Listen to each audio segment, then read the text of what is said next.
주님께서 여러분과 함께 또한 사제와 함께 하소서. 성요한이 전한 거룩한 복음입니다. 주님께 영광을 드립니다.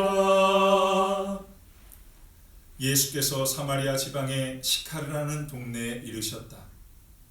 이 동네는 옛날에 야곱이 아들 요셉에게 준 땅에서 가까운 곳인데 거기에는 야곱의 우물이 있었다. 먼 길에 지치신 예수께서는 그 우물가에 가 앉으셨다. 때는 이미 정오에 가까웠다. 마침 그때 한 사마리아 여자가 물을 기르러 나왔다. 예수께서 그를 보시고 물을 좀 달라고 청하셨다. 제자들은 먹을 것을 사러 시내에 들어가고 없었다. 사마리아 여자는 예수께 당신은 유다인이고 저는 사마리아 여자인데 어떻게 저더러 물을 달라고 하십니까? 하고 말하였다. 유다인들과 사마리아인들은 서로 상종하는 일이 없었던 것이다.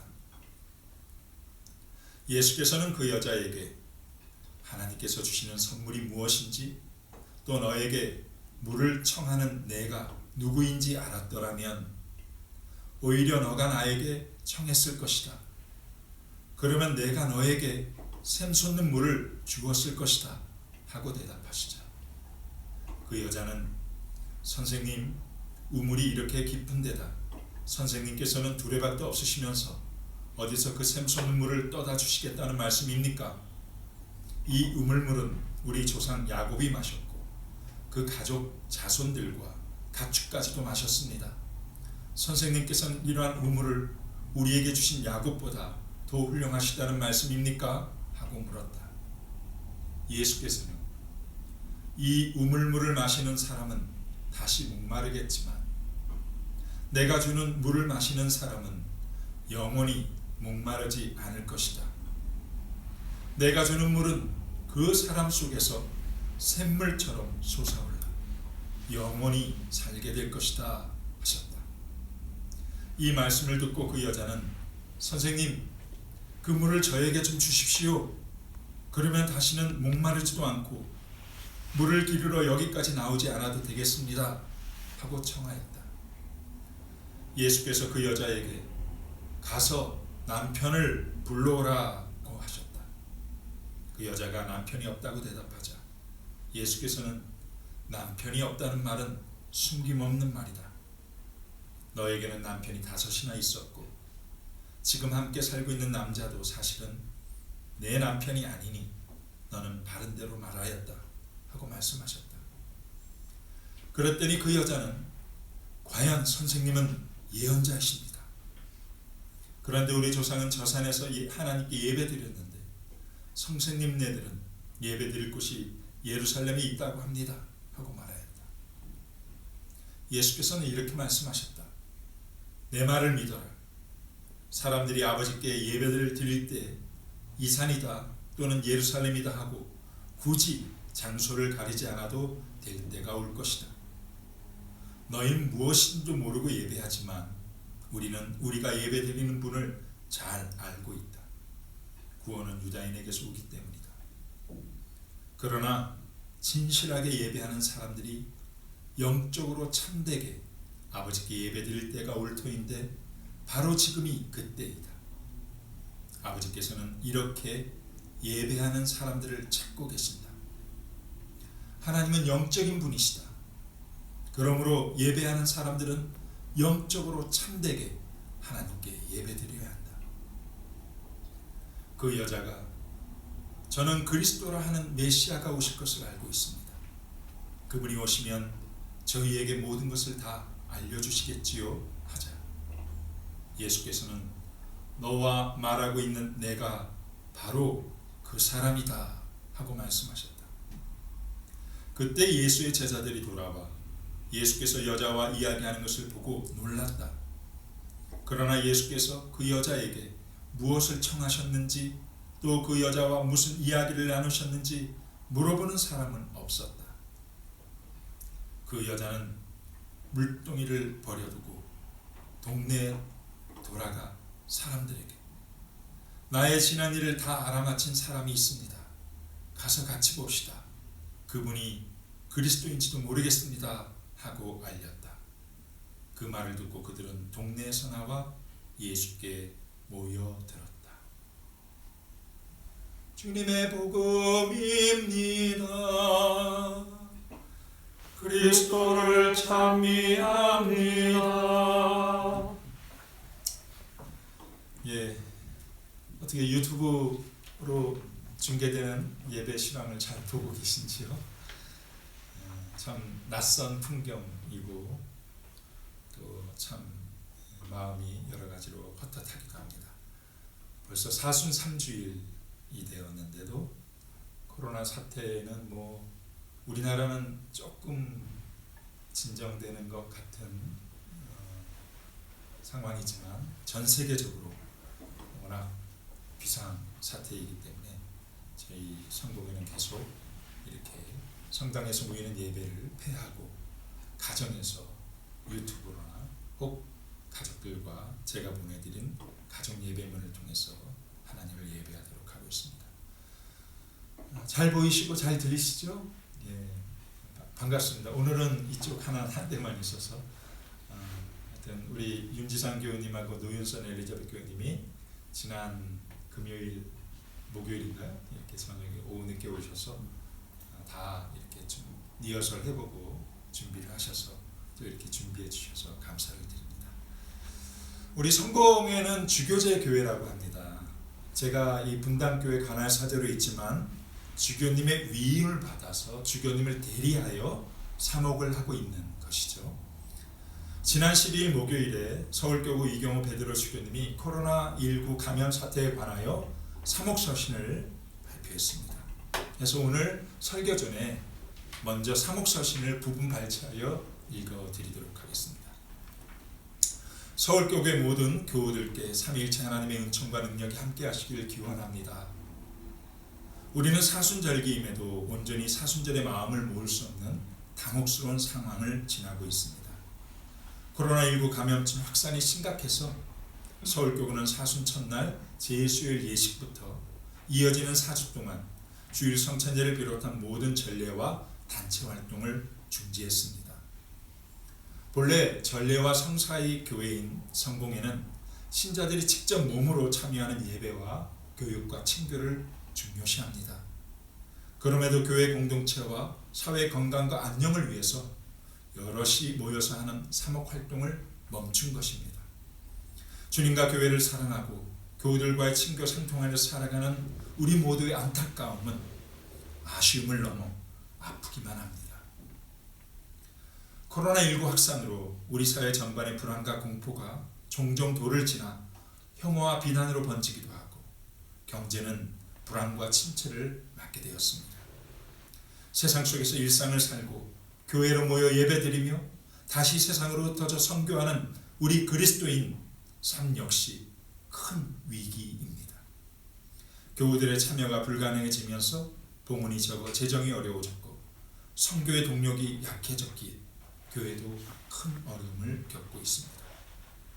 코로나19 사태로 함께 모여 행하는 교회의 전례와 사목이 중지된 이 낯선 시간에 우리는 비로소 교회의 참 의미를 더 깊이 되새기게 됩니다.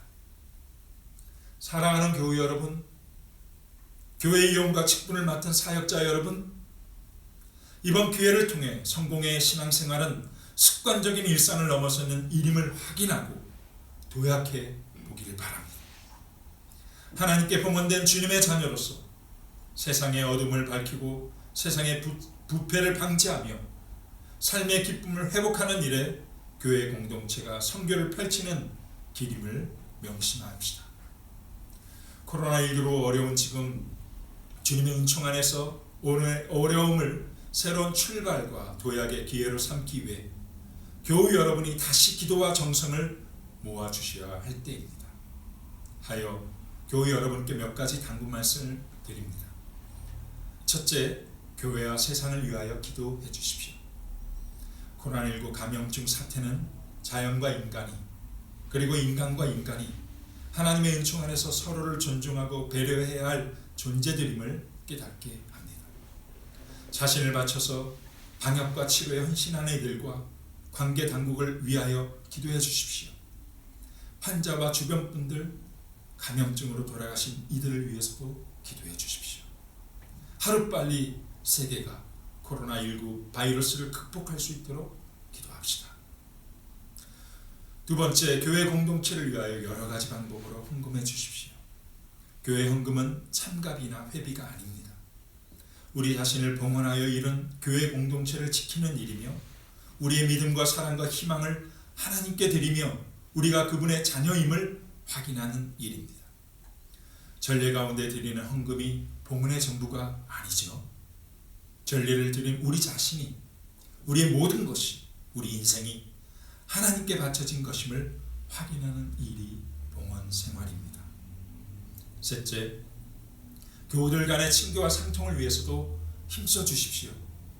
우리는 성직자들의 사목적 돌봄을 받는 일에 익숙합니다. 그러나 교우와 교우 사이에 맺어지는 친교와 상통이 하나님 나라 공동체의 출발점입니다.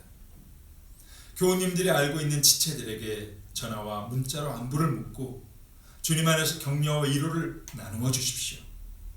교회의 공동체를 이룬 지체들 서로 상호 신뢰, 상호 존중, 상호 협력의 관계를 충만하게 살아가기를 힘써 주시기 바랍니다.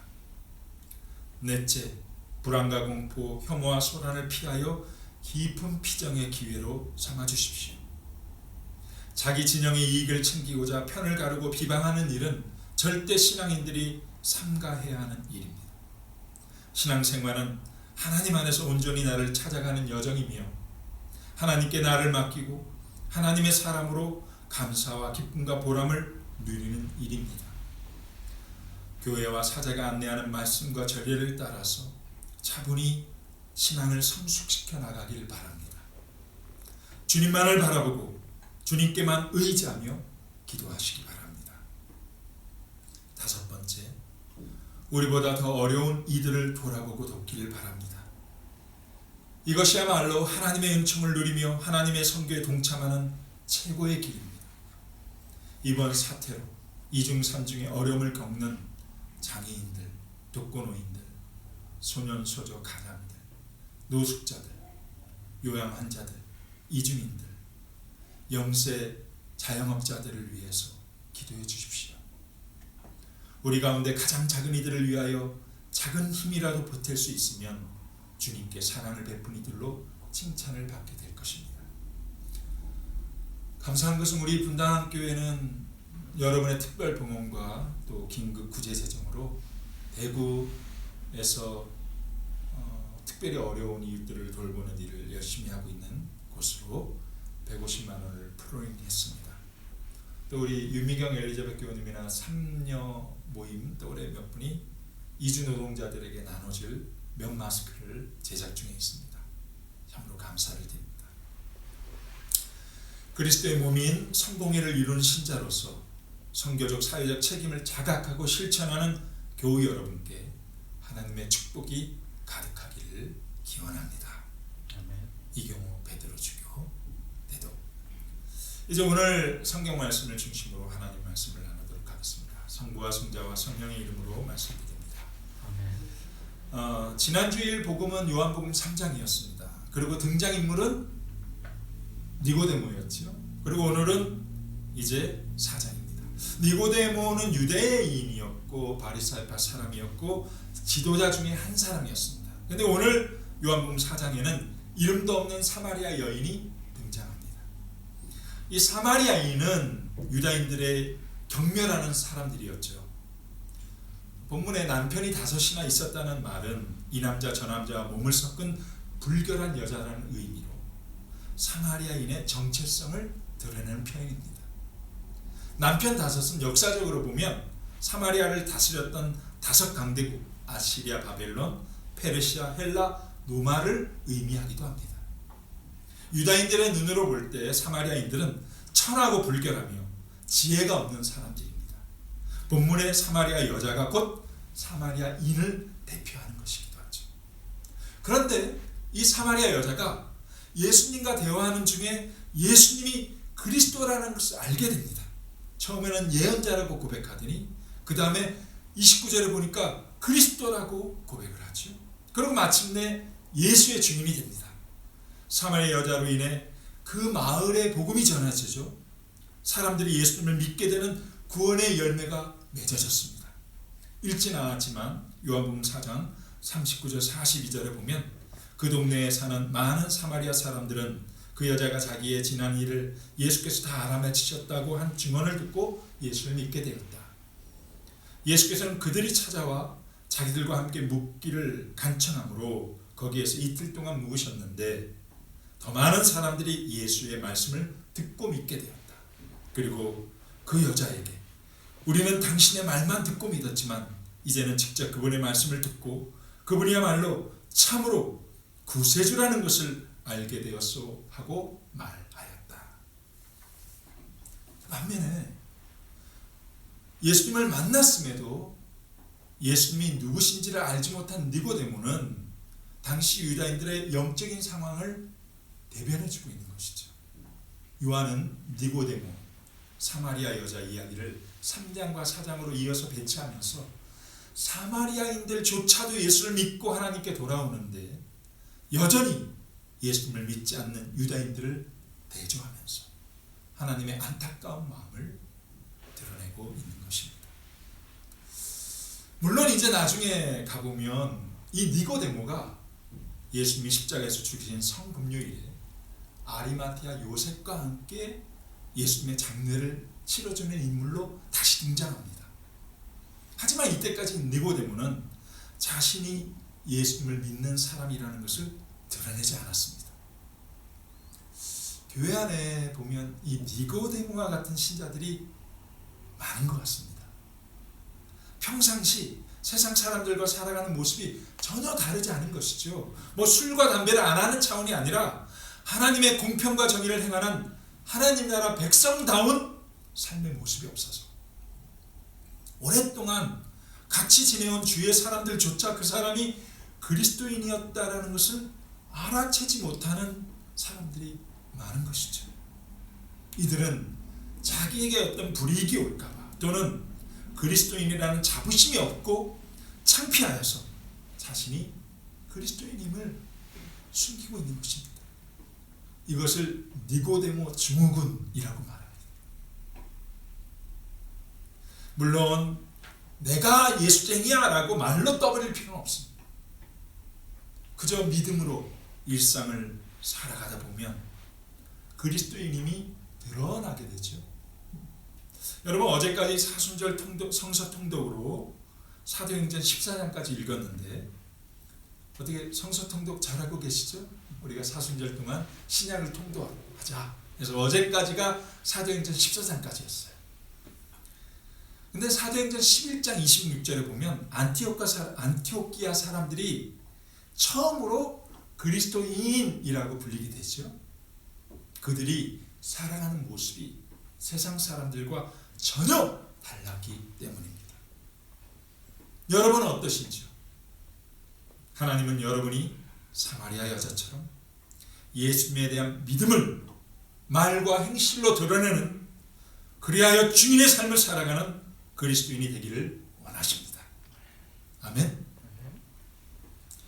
이를 위해서 우리는 예수님이 누구신지를 바로 알아야 되는 것이죠.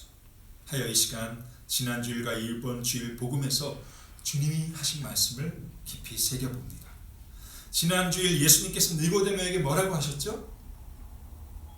요한복음 3장 3절에 보니까 정말 잘 들어두어라. 누구든지 새로 나지 아니하면 아무도 하나님의 나라를 볼 수 없다. 5절에서는 정말 잘 들어두어라. 물과 성령으로 새로 나지 않으면 아무도 하나님 나라에 들어갈 수 없다. 새로 난다는 것 위로부터 나는 것이라고 했죠. 창조주 하나님으로 다시 생명을 얻는 것을 말한다고 말씀드렸습니다.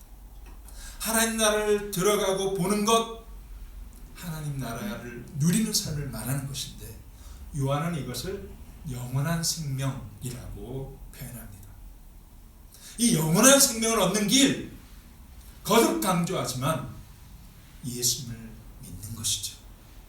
요한복음 3장 16절 하나님은 이 세상을 극진히 사랑하셔서 외아들을 보내주시오. 그를 믿는 사람은 누구든지 멸망하지 않고 영원한 생명을 얻게 하여 주셨다. 외아들, 모노게네스, 하나님과 동일한 아들, 독종자이신 예수님이 우리를 대신하여서 십자가에 죽으심으로 하나님께서 인류의 모든 죄를 용서하셨기 때문입니다. 오늘 복음에서 예수님께서 사마리아 여자와 나눈 대화를 보면 동일한 내용의 말씀이 나옵니다. 4장 10절을 보면 예수께서 그 여자에게 하나님께서 주시는 선물이 무엇인지, 그 선물이 뭐죠? 영원한 생명이지. 또 너에게 물을 청하는 내가 누구인지 알았더라. 오히려 너가 나에게 청했을 것이다. 그러면 내가 너에게 샘솟는 물을 주었을 것이다. 내가 누구인지 알았더라면, 예수님이 참된 생명을 주는 구원자이심을 알기를 원하는 예수님의 마음이 담긴 표현이죠. 내가 누구인지 알았더라면. 예수님은 목마른 인생들에게 만족을 주는 주님이십니다. 오늘 일독서 출애굽기를 보면 모세가 하나님 말씀대로 바위를 치니 목마름에 지친 이스라엘 백성들이 마음껏 마시는 물이 샘솟았다고 합니다. 사도 바울은 고린토 교인들에게 보낸 첫째 편지 10장 4절에서 이 바위가 그리스도다 라고 말합니다. 예수님의 말씀과 기대대로 이 사마리아 여자는 예수님과 대화를 나누면서 예수님이 누구인지를 알아갔죠. 예언자, 그리스도, 구원자.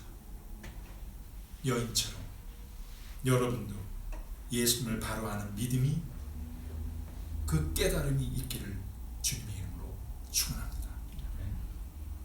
예수님을 바로 알게 되면 그 삶의 변화가 나타납니다. 사마리아 여자를 보십시오. 28절을 보니까 사마리아 여자는 물을 기를 때 필요한 자기 목마름을 해결해주는 물을 깃는 도구인 물동이를 내버립니다. 사마리아 여자가 사람들에게 손가락질을 받을지라도 5번이나 결혼하고도 또 다른 남자와 사랑하는 이유, 채워지지 않는 내면 깊이 있는 공허함, 인생의 목마름 때문이었을 것입니다. 사실 수많은 사람들이 사마리아 여자와 같습니다. 사마리아 여자에게는 5번이나 바뀐 남자라는 존재가 바로 자기 존재의 목마름을 채워줄 수 있다고 생각했던 물과 같은 것이었죠. 예수님이 그 여자에게 물을 달라라고 말씀하셨는데, 이것은 곧 남편을 데려오라 라는 말과 같은 의미였던 것입니다. 샘솟는 물을 얻기 위해서 먼저 우리는 내가 구하고 쫓던 물을 내려놓아야 합니다. 오늘 예수님이 여러분에게도 말씀하십니다. 물을 좀 다오. 내 남편을 내려오너라. 여러분이 주님 앞에 내려야 할 물은 무엇입니까? 예수님이 아닌 다른 것에서 만족을 구하던 인생에서 돌이켜야 합니다. 나의 유익과 만족을 위해서 예수님이 아닌 그것을 따르던 세상의 모든 것들을 이제 주님 앞에, 그 십자가 앞에 내려놓으십시오. 그리고 예수님을 여러분의 인생의 구원자로 모셔드리십시오. 그것이 주님께 물을 요청하는 것입니다. 또 너에게 물을 청하는 내가 누구인지 알았더라면 오히려 너가 나에게 청했을 것이다. 예수 그리스도를 믿으면 생명의 근원이신 하나님과 관계가 회복되고 성령께서 그 생명을 우리에게 공급해 주십니다. 영원한 생명이 시작되는 것이죠. 이럴 때 사도 바울로가 오늘 서신에서 로마서 5장 1절에서 말하는 하나님과 평화를 누리는 삶을, 11절에서 말하는 하나님과 섬기는 기쁨을 맛보고 누리게 되는 것이죠. 그리고 이제 내 안에 샘솟는 물을 내가 마시는 그 시간이 바로 예배인 것입니다. 오늘 복음 4장에 예수님이 말씀하신 것처럼 영적으로 참되게, 즉 전심으로 우리가 주님의 얼굴을 구하고 주님께 예배드릴 때 우리는 그 샘물을 마시는 은혜를 누리게 됩니다. 오늘 비록 우리가 이렇게 유튜브로 예배를 드리고 있지만 어디에 있든지 이 시간 우리가 주님을 갈망하고 전심으로 주님의 얼굴을 구할 때, 아니 매일매일 삶 가운데도 그런 마음으로 묵상하고 주님 앞에 나가 기도할 때 우리 안에 계신 성령님은 우리에게 하나님의 사랑을 가득 부어주시고 평화와 기쁨을 누리는 삶으로 더 이상 목마름이 없는 인생을 살게 해주십니다. 이 축복을 누리는 우리 모두가 될 수 있기를 성부와 성자와 성령의 이름으로 말씀드렸습니다.